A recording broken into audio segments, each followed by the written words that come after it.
खंडे मंडलाकारं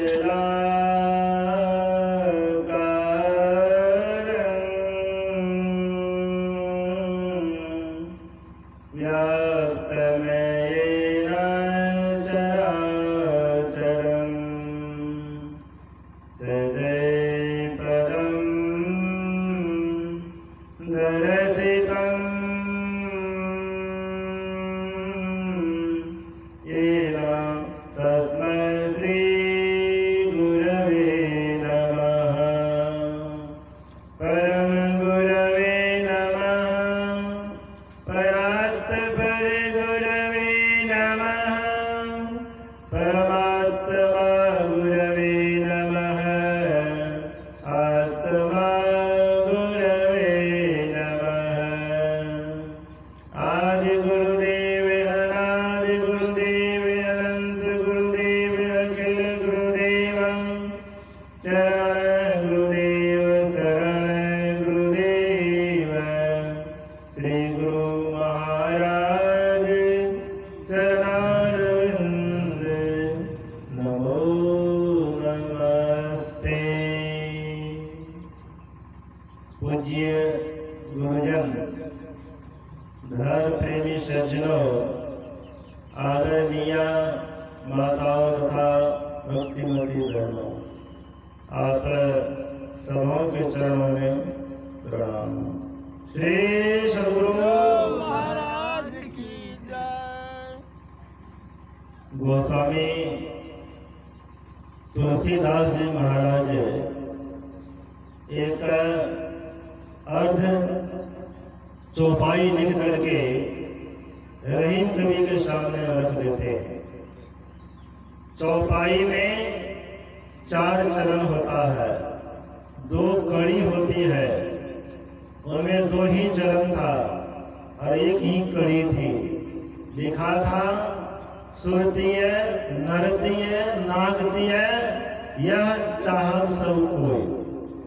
सुरतीय अर्थात देवता की पत्नी, नरतीय मनुष्य की पत्नी, नागतीय नाग की पत्नी, यह चाहत सब कोई। इस पद को लिख करके रहीम कवि के सामने रख देते हैं।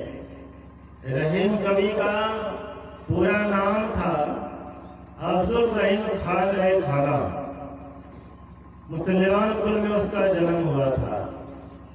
उनके पिता बैरम खान अकबर के दरबार में कविता बनाने का काम किया करते थे और उनकी माताजी भी धर्मपरायणा थी, धार्मिक प्रवृत्ति की थी। एक बार उनकी माताजी बाजार से आ रही थी। रोड के बगल में, सड़क के बगल में श्रीमद् भगवत चर्चा हो रही थी। श्रीमद् भगवत चर्चा का मतलब होगा भगवान श्री कृष्ण संबंधित भक्तों की कथा। श्रीमद् भगवत गीता अर्थ होता है भगवान श्री कृष्ण गाया हुआ गीत, उनकी चर्चा हो रही थी। रहीम कवि की माताजी लंबे समय तक उस कथा को पान की थी। उस समय रहीम कवि माताजी के गर्भ में थे। फलस्वरूप मुसलमान कुल में जन्म होने के बावजूद भी रहीम कवि भगवान श्री कृष्ण के अनन्य भक्त हुए। अपने जीवन काल में भगवान श्री कृष्ण के बाल रूप का दर्शन भी उन्होंने किया था। वे आगे चलते कवि बने, रहीम कवि के नाम से जाने जाते हैं।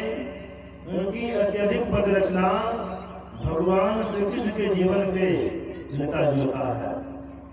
कवि तो थे ही और बहुत बड़े विद्वान भी थे। लिखा था सुरतीय नरतीय नागतीय यह चाहत सब कोई। रहीम कवि इस पद को आगे बढ़ाते हैं।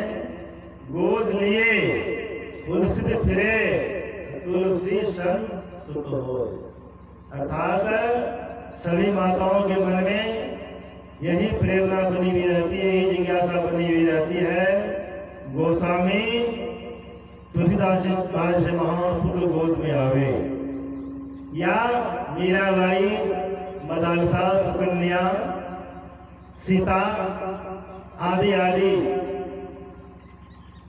इस गोद में आवे और तुलसित मन से प्रफुल्लित मन से खिलाया जाए। पलटू दास सोई सुतवंती, संत को गोद खिलाया है, जो संत को गोद खिलाया है सो संत सखीरी धन जननी जिन्हें जाया। वह मां धन्य है, धन्य है जो सब महापुरुष को जन्म दिए हैं। भक्ति कर्ग कन्या भली, साकट भला न पूत, शरी के कर थने नाही दूत न। धन्य मां पुतली बाई थी जिनकी गोद में महात्मा गांधी जैसे महान पुत्र आए, जिन्होंने पूरे भारतवर्ष में सत्य और अहिंसा का पाठ पढ़ाया। धन्य मां भुवनेश्वरी देवी, जिनकी गोद में नरेंद्र दत्त जैसे ओजस्वी बालक आए, जिन्होंने भारत की ओर से अमेरिका के शिकागो नगर में 1893 ईस्वी में वेदांत का झंडा फहराया था। उसी जगह में उनको स्वामी विवेकानंद की उपाधि मिली। धन्य मां जनकवती देवी, जिनकी गोद में 20वीं सदी के महान संत सदगुरु महर्षि महेंद्र महाराज का आना हुआ, जिसके द्वारा जितने मानुष तनधारी हैं प्रभक्ति कर सकते सभी को चरितार्थ किए। जन्म के बाद तो संस्कार दिया ही जाता, क्योंकि बच्चों का मस्तिष्क एक कोरा कागज सा होता है। कोरा कागज है, सादा कागज है, जो लिखना चाहे आप लिख सकते हैं। बच्चे का भविष्य माता पिता के हाथ में। वो माता किस काम का जो नहीं दूध छुड़ावे, वो पिता किस काम का विद्या नहीं पढ़ावे। अर्थात बच्चे को सदैव माता जी को अपनी दूध पिलाना चाहिए।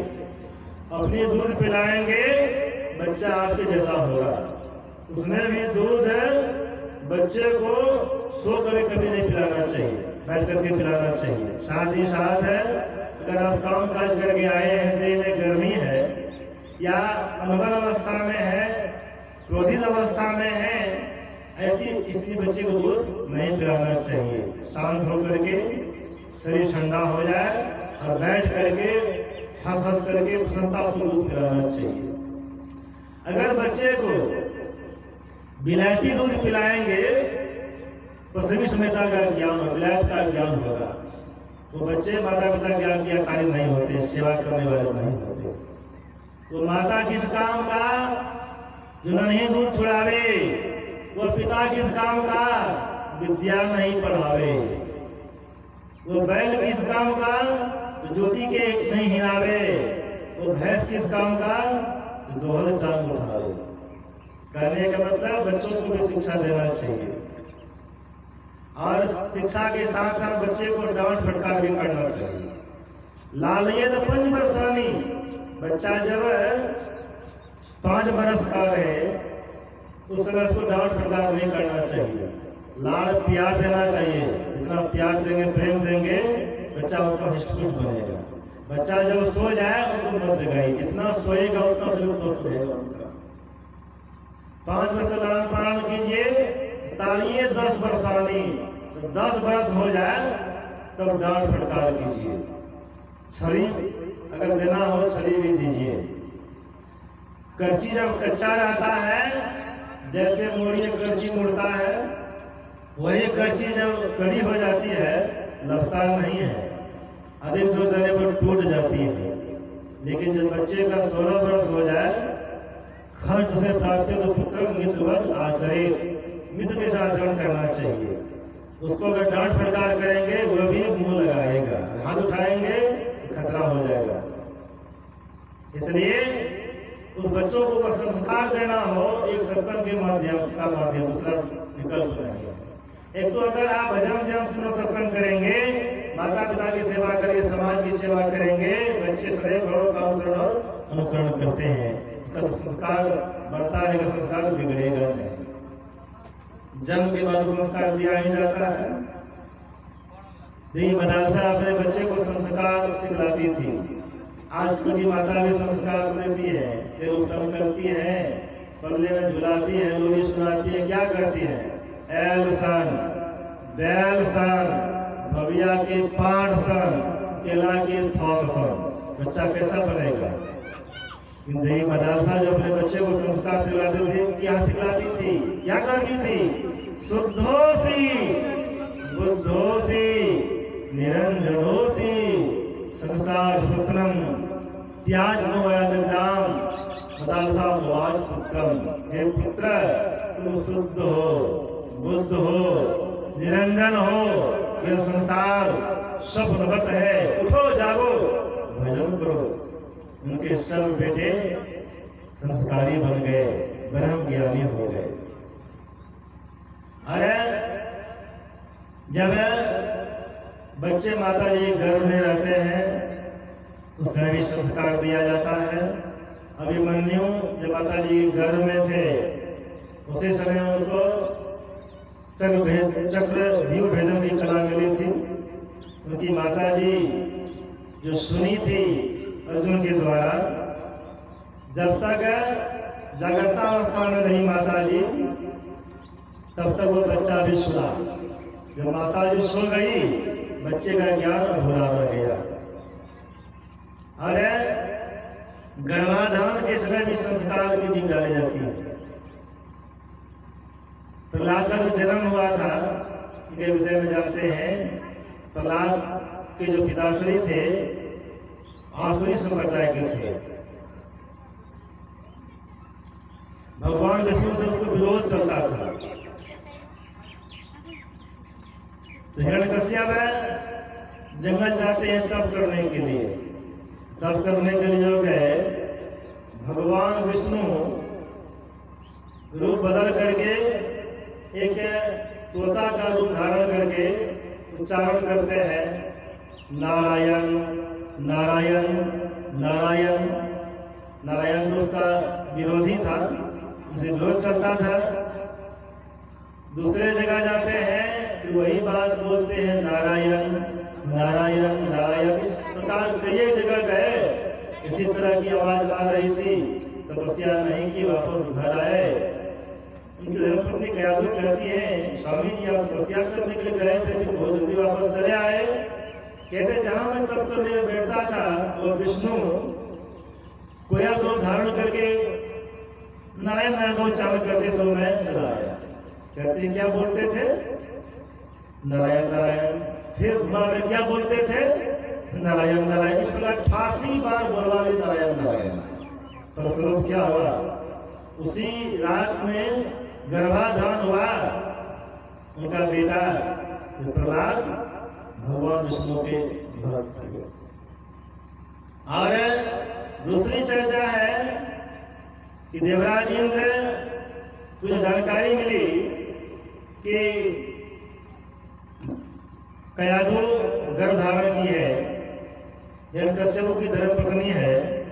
एक राक्षस तो इतना उत्पात मचा रहा है, दूसरा का जन्म हो जाएगा तो और अधिक मचाएगा। इसलिए न रहेगी बांस न बजेगी बांसुरी। उनका अपहरण कर लिया गया। मैंने बात आई, इनको अपने आश्रम में रखूंगा, तो बच्चा का जन्म हो जाएगा, उनको मार देंगे, फिर इनकी पत्नी को वापस कर देंगे।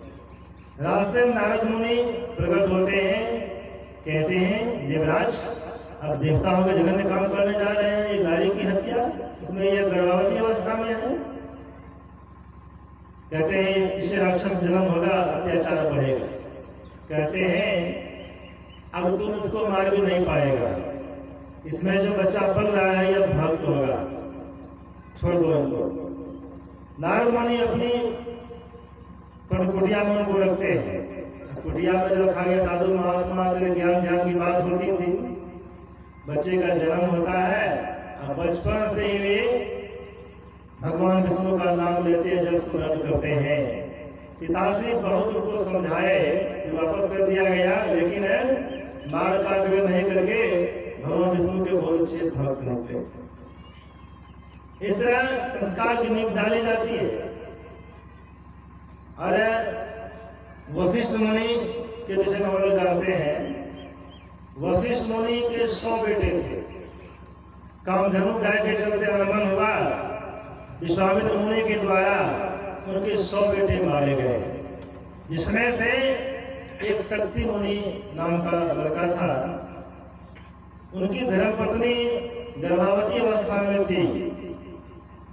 अपने कुल दीपक की रक्षा करने के लिए वशिष्ठ मुनि के मन में बात आई, हो सकता है इनका भी अगर संहार कर दे, विश्वामित्र का गुप्तचर काम गड़बड़ हो जाएगा। इसलिए इसको एकांत जगह में छिपवाने की योजना बनाई गई। जंगल में छिपवाने के लिए जा रहे थे। जंगल के शुद्ध वातावरण में जब ये लोग पार कर रहे थे, चित्ताकर्षक वेद ध्वनि की आवाज सुनाई पड़ने लग गई। वशिष्ठ मुनि चौंक रहे हैं, आखिर वेद ध्वनि की आवाज कहां से आ रही है। जब बात समझ में नहीं आई, वशिष्ठ मुनि कहते हैं, बेटी वेद ध्वनि की आवाज कहां से आ रही है। पुत्र वधू संकुचित होकर कहती है, मेरा गर्भस्थ संतान अर्थात आपका पोता वेद का ऋचा पढ़ रहा है। कहते हैं, इसमें ऐसा सुसंस्कार कैसे आया। कहते हैं, आपका पुत्र अर्थात शक्ति मुनि नित्य नियमित रूप से वेद मंत्र मुझे सुनाया करते थे। वही प्रभाव इस बच्चों पर पड़ा। वही बच्चा आगे चल करके पराशर मुनि होते, और पराशर मुनि का पुत्र वेदव्यास देव जी महाराज ब्रह्म ज्ञानी हुए, जो चारों वेद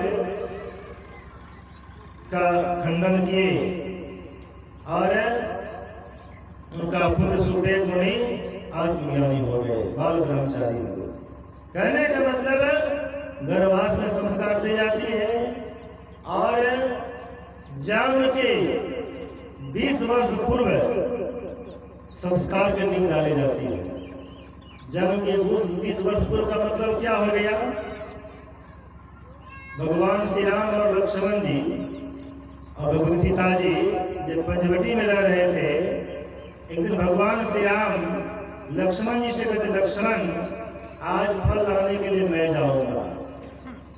भगवान श्री राम बहुत विलंब के बाद फल लेकर के वापस आते हैं। दूर ही से देख रहे हैं लक्ष्मण जी आश्रम में बैठे हुए हैं, और किस तरह से बैठे हुए हैं। लक्ष्मण जी के तन में स्थिरता है, मन में स्थिरता है, और सूरत में संलग्नता है। विरही अवस्था में लक्ष्मण जी को देख करके, विरागी अवस्था में लक्ष्मण जी को देख करके भगवान श्री राम को बड़ी प्रसन्नता होती है। सुनसान जंगल है, जंगल में भगवती सीता जी हैं, जो लक्ष्मण जी को भाभी लगेगा, और लक्ष्मण जी विरागी अवस्था में बैठे हुए हैं। विरही अवस्था में, इस विरागी अवस्था में देख करके भगवान श्री राम को बड़ी प्रसन्नता होती है। भगवान श्री राम तत्क्षण छिप जाते, कोयल का रूप धारण करके डाल पर बैठ जाते हैं। वहीं से संस्कृत में उच्चारण करते हैं, फलम फूलम दृष्ट्वा फलम दृष्ट्वा दृष्ट्वा योषित यौवनम त्रीणि रत्नानि दृष्टवे कसनो चलते मनः। सुंदर फूल को देखकर, सुंदर फल को देख करके, और सुंदर वनिता अर्थात सुंदर नवयुवती को देख कर किसका मन चलायमान नहीं होता। लक्ष्मण जी अगल बगल देख रहे हैं, यहाँ तो और कोई है नहीं, कोयल शायद मुझसे ये प्रश्न कर रहा है, इसलिए इसका उत्तर देना बहुत जरूरी है। लक्ष्मण जी संस्कृत में उत्तर देते हैं, पिता तस्य सुचोर्भूतो माता तस्य पतिव्रता यो यो उत्पन्यास कसनो चलते मनः।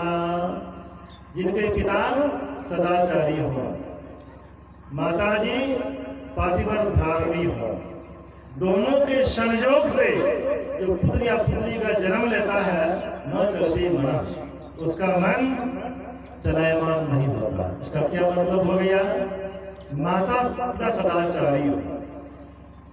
जब कोई कन्या 20 वर्ष की हो जाती है, पुरुष है 23 वर्ष के हो जाते हैं, उनकी देह में पूरी तरह संतान उत्पन्न करने की क्षमता आ जाती है। 20 वर्ष का मतलब क्या हो गया? जो दंपति संतान देने के काबिल हुई है, उनके 20 वर्ष पूर्व ही उनको संस्कार मिला हो, अर्थात उनके माता पिता जो सदाचारी हैं, भजन ध्यान सुरत सत्संग करते हैं, उनसे जो पुत्र या पुत्री होगा, वे जब संतान के काबिल होंगे, उनसे जो संतान होगा उसका मन चलायमान नहीं होगा। इसलिए बच्चों की सीख के लिए माता पिता की बड़ी भूमिका है। जैसे सीख बच्चों को देंगे वैसा ही बच्चा और बढ़ेगा। 3 लड़का 4 लड़का आपस में खेलते खेलते, खेलता भी था और पढ़ता भी था। एक महात्मा जी पहुंच जाते हैं, कहते हैं कि तुम लोग जो पढ़ रहे हो, पढ़ करके क्या बनेगा? एक लड़का ने कहा, हमारे पिताश्री डॉक्टर हैं, मैं पढ़ करके डॉक्टरी पढ़ूंगा, डॉक्टर बनूंगा। दूसरा ने कहा, मेरे पिताश्री शिक्षक हैं, मैं पढ़ के शिक्षक बनूंगा, मास्टर बनूंगा। तीसरे विद्यार्थी ने कहा, मेरे पिताश्री वकील हैं, मैं बन करके वकील बनूंगा, पढ़ करके रजिस्टर पढ़ने की इच्छा मुझे है। चौथा लड़का पूछा गया तो कुछ नहीं बोलते हैं। बताओ बताओ तुम्हारी क्या इच्छा है, तो अपनी इच्छा बताओ।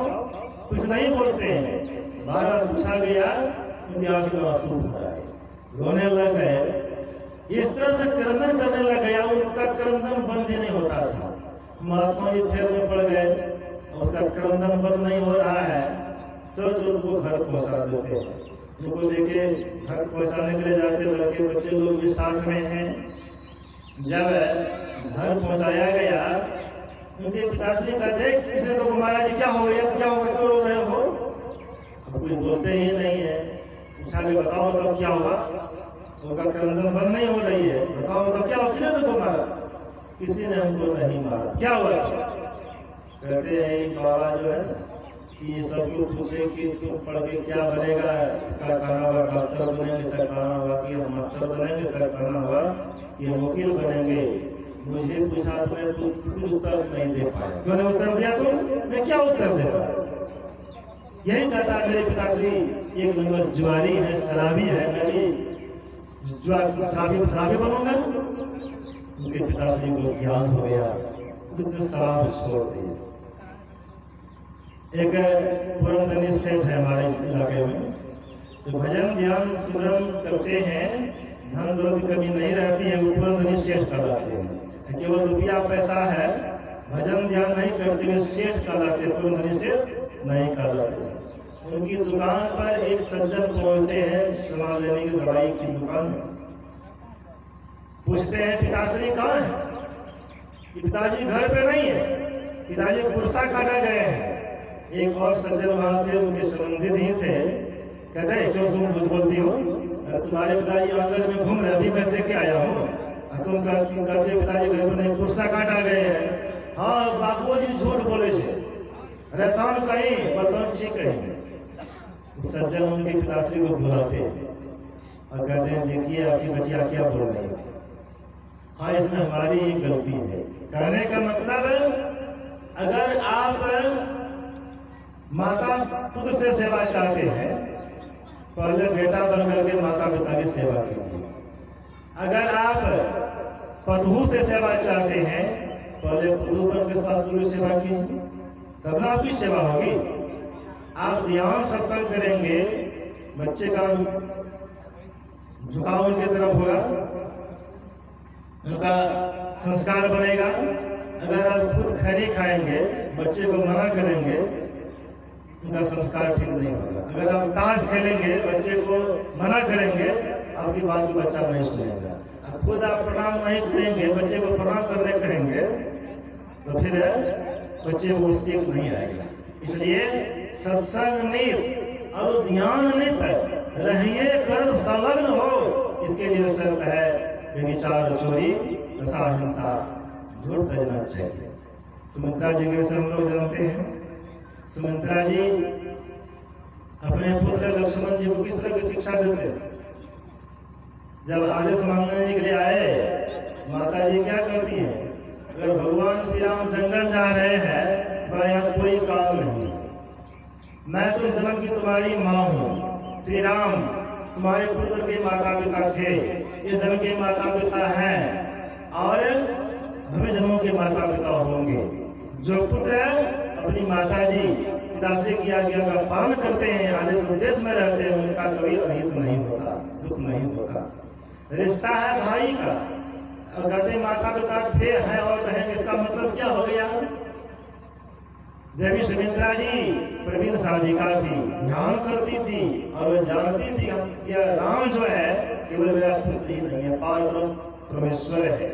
परमात्मा जो होते माता पिता दोनों होते हैं। एक होता है पिता, एक होता है परम पिता। एक पापा, एक बड़ा पापा। जीवो परम पिता में चिन्ह कहते संतन हितकारी। माता जी क्या कहती है? अगर भगवान श्री राम जंगल जा रहे हैं तो यहाँ कोई काम नहीं है, क्योंकि जहाँ सूर्योदय होता है वही दिवस होता है। जहाँ श्री राम रहे वही तुम्हारे लिए अवध पूरी हो जाए, इसलिए तुम इस बारे में अवश्य जंगल जाओ। और क्या करते हैं? पुत्रपति जुवती जग सोई, रघुपति भगतु जासु सुत होई। पुत्रपति स्त्री वही है, बेटा वाली माँ वही है, जिसका बेटा या जिनकी बेटी परमात्मा की भक्ति करने वाले हैं, करने वाली हैं। ना तरु बाज बल बाज बियानी, राम विमुख सुता से हित जाने। और कहती है लक्ष्मण ख्याल रखना श्री राम को स्वप्न में भी कष्ट नहीं हो। लक्ष्मण जी कहते माता जी जब तक मैं जागृता अवस्था में रहूंगा भैया को कष्ट नहीं होने दूंगा, लेकिन जब मैं सो जाऊंगा तब क्या क्या कर सकता हूँ। लेकिन आपकी ऐसी आज्ञा है स्वप्न में भी कष्ट नहीं हो।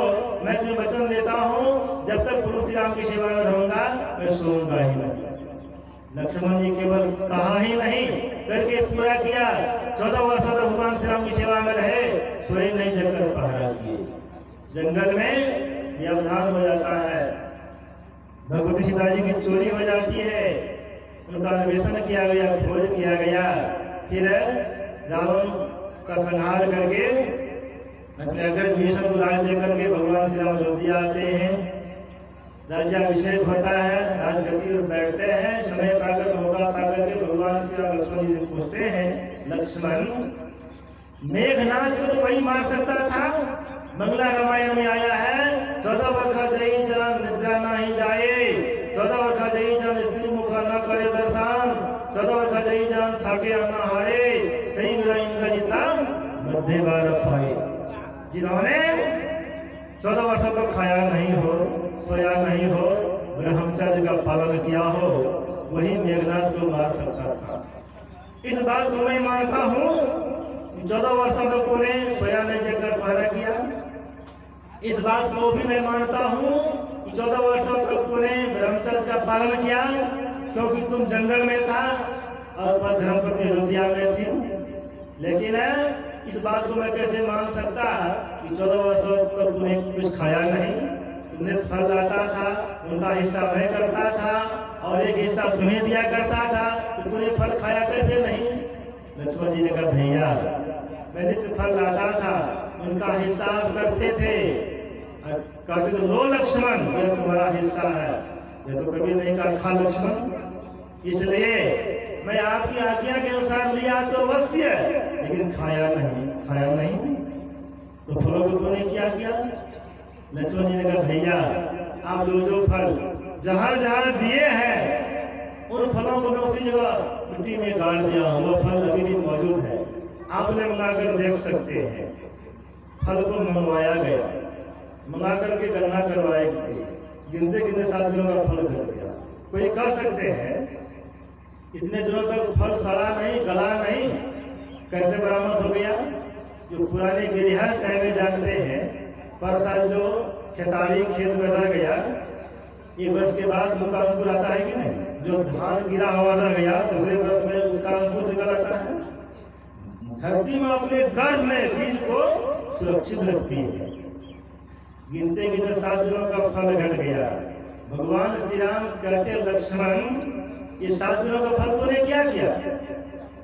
लक्ष्मण जी कहते भैया यह 7 दिन मेरे लिए कौन कहे, आप लोगों ने भी भोजन नहीं किया। जिस दिन हम लोग अयोध्या से जंगल रवाना हुए थे, विदा हुए थे, रास्ता चलते रहे, किसी ने भोजन नहीं किया। जिस दिन पिताश्री की मृत्यु का समाचार मिला था, जिस दिन दंडक वन में असुराधिपति रावण के द्वारा माता जी का हरण हुआ था, जिस दिन रावण ने मायामुंड धनुष का प्रदर्शन किया था, जिस दिन रावण ने माया रूपी सीता का वध किया था, जिस दिन मुझे शक्तिवान लगा था, जब सेवक ही मृत्यु से पिता हुआ था तो भोजन लाता कौन? जिस दिन रावण का निधन हुआ था हम लोग खुशियां मनाते रह गए, किसी ने भोजन नहीं किया। कहने का मतलब लक्ष्मण जी केवल कहा ही नहीं करके पूरा किया। लक्ष्मण जी को उस तरह की शिक्षा मिली थी, उस तरह का ज्ञान मिला था, उस तरह का संस्कार मिला था। इसलिए हम माता पिता को चाहिए बच्चों को ठीक ठीक संस्कार देना चाहिए। कितनी माताओं की चर्चा की है, माता कौशल्या क्या कम थी? माता कौशल्या भी अपने बच्चे को संस्कारी बनाए थे। जिस समय भगवान श्री राम पुष्पक विमान पर बैठकर के अयोध्या पधारने वाले थे, इनकी सूचना कौशल्या देवी को मिलती है इसी ब्राह्मण के द्वारा।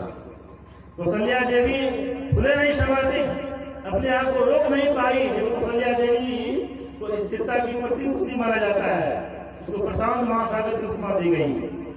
धीर गंभीर थी, सभी रानियों में श्रेष्ठ थी, बड़ी थी, अपने आप को रोक नहीं पाई।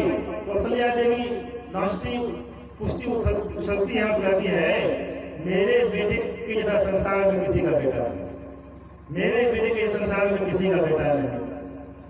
कुछ देर आगे बढ़ी है, उधर से हनुमान जी की माता देवी अंजनी आ रही है और कहते हैं, क्या तुम अपने बेटे की बड़ाई करते हो? अरे तुम्हारा बेटा राम लंका में प्रवेश किया, समुद्र बांध बनवाकर इस पार से उस पार गया, मेरा बेटा हनुमान जी की छलांग में पार हो गया। तुम बताओ, तुम्हारा बेटा बड़ा कि मेरा बेटा बड़ा? अब उनकी वाणी मुख हो जाती है। देवी अंजनी कहती है, मेरे बेटे की संसार में किसी का बेटा नहीं, किसी का बेटा नहीं। अगस्त मुनि की दिव्य माता थी, मन में बात आई, अपने अपने बेटे की बड़ाई कर रहे हैं, ठीक बात नहीं है। अपने से अपने बेटे की बड़ाई नहीं करना चाहिए। हाँ, और लोग बड़ाई करें तो ठीक बात है। प्रकट हो जाती है ज्ञान देने के लिए और कहते हैं, क्या तुम अपने बेटे की बड़ाई कर रहे हो? अरे तुम्हारा बेटा राम लंका में प्रवेश किया, तुमने बाण बनवाकर इस पार से उस पार गया, और तुम्हारा बेटा छलांग मारा चला गया, तुमने बड़ा काम किया। एक चिल भी बड़े बड़े समुद्र को पार कर जाते हैं, पार कर गया, कौन बड़ा काम कर दिया। मेरा बेटा अगस्त मुनि तो समुद्र में चुल्लू उठाकर पी लिया, मैं कभी नहीं बोला, यही बोल रहा हूँ। तो मेरे को बताओ, तुम्हारा बेटा बड़ा कि मेरा बेटा बड़ा? तब तक क्या होता है, भगवान श्री राम पहुंच जाते हैं, हनुमान जी भी पहुंच जाते हैं, अगस्त मुनि प्रकट हो जाते हैं। अगस्त मुनि कहते हैं, यह सब काम जो हम लोगों ने किया है, यह सब प्रभु श्री राम की असीम कृपा से ही हुई है। उसका नाम लेकर ही यह सब काम हम लोगों ने किया है। एक बार नाम लेते थे, जय श्री राम हो जाते थे, जय श्री राम, हनुमान जी पार हो जाते थे। यह सब राम से बड़ा राम का नाम, अर्थात राम का नाम लेकर ही यह सब काम हम लोगों ने किया है। इसलिए राम की भक्ति, परमात्मा की भक्ति सर्वोपरि भक्ति है। जो उनकी भक्ति करते हैं अपने कुल का भी वे उजागर कर देते हैं। सो कुल धन्य उमा सुनो, जगत कुल सुखनीत, श्री रघुवीर परायणा जिन उपज विनीत। वह कुल धन्य है, पूजे जाने योग्य है, जिस कुल में भक्त पुत्र आ जाते हैं। जिस समय हिरण्यकश्यप को मारने के लिए भगवान विष्णु नरसिंह रूप धारण करके आए थे, क्योंकि उनको वरदान था, एक तरह से अमरता का वरदान ले लिए थे, न रात में मरूंगा, न दिन में मरूंगा, न आकाश में, न पाताल में, न मुझे कोई नर मार सके, न नर बानर छोड़ करके, न देवता न मनुष्य कोई नहीं मार सके। साथ ही साथ है, इस 12 महीने के अंदर में नहीं मरूं, इस तरह का अमरता और भी वरदान ले लिए थे। जब हिरण्यकश्यप अपने पुत्र को प्रहलाद को कुट्टा में बांध दिए। बताओ तुम्हारा हरि कहाँ है, परमात्मा कहाँ है? कहते हैं पिताश्री परमात्मा तो जर्रे जर्रे में है, उनके बगैर एक दिल भी खाली नहीं है। आप जिस कुत्ते में बांधे हुए हैं उसमें परमात्मा है, हमें है, आप में भी है। इस तलवार से प्रहार करने चाहते उसमें भी परमात्मा है। खंभे में जब कहा गया परमात्मा है, लात मारते हैं हिरण्यकश्यप खंभे, उसी खंभे से परमात्मा निश्चित रूप में प्रकट हो जाते हैं और उनको गोदी में लेते हैं। कहते आकाश में हो कि पताल में हो, कहीं नहीं। और कहते हैं आंगन में कि बाहर में डोरी पर लिए थे। दिन है कि रात है, गोधूली का बेला था। 12 महीने में कोई महीना नहीं था, 13वां महीना मलेमास का अधिक मास का समय था। ना अस्त्र था न शस्त्र था। कहते मैं मनुष्य हूँ कि देवता हूँ, कुछ नहीं है। नरसिंह अवतार आधार नर आधार सिंह और अपने नाखून को घुसाते हैं, पेट को फाड़ते। जब प्रणाम हो गया तब प्रहलाद फुट रोने लगता है, क्योंकि आंसू बंद नहीं हो रही है, सिसक रहे हैं। कहते हैं वक्त तुम क्यों रो रहे हो? मैंने तुम्हारी पिताश्री का वध नहीं किया है, वक्त मैं तो दुराचारी का संहार किया है, पापाचारी का नाश किया है। तुम शांत हो जा, धीरज बांध, मैं तुम्हारी तपस्या से अति प्रसन्न हूं, कुछ मांग लो। सकते हुए प्रहलाद कहते हैं प्रभु अगर आप खुश हैं, मुझे वरदान देना चाहते हैं, पहला वरदान यह दीजिए, आप जो मेरे पिताजी पर क्रोध किए हुए हैं, कृपया उनको क्षमा कर दीजिए। शरीर छूटने के बाद भी देह रहती है, साधारण मुक्ति में यह देह छूटती है, उनको क्षमा कर दीजिए। मेरी प्रजागण मुझे दुख दिया है, उनको भी क्षमा कर दीजिए। और तीसरा वरदान दीजिए, आप मेरे पिताश्री को सदगति दीजिए। कहते वक्त यह मांगने की आवश्यकता नहीं है। जिस कुल में भक्त आ जाते हैं उनके 7 पीढ़ी का उद्धार हो जाता है, मांगने की जरूरत नहीं है। और आने वाले 25 पीढ़ी तक के वंशज नरक में नहीं जाते हैं। इसलिए भगवान शिव ने कहा वो कुल धन्य है, पूजे जाने योग्य जिस कुल में भक्त पुत्र आ जाते हैं। भक्त पुत्र को लाने के लिए 10 रथ बनेंगे। 10 रथ का मतलब क्या होगा? 10 रथ जो 200 इंद्रियों को बस में कर लेते हैं, तब तो राम का अवतार होगा, तब कृष्ण का अवतार होगा। इसके लिए हम माता पिता को चाहिए सत्संगित और ध्यानित रहिए, करो सदन हो। इसके लिए शर्त है व्यभिचार, चोरी, नशा, हिंसा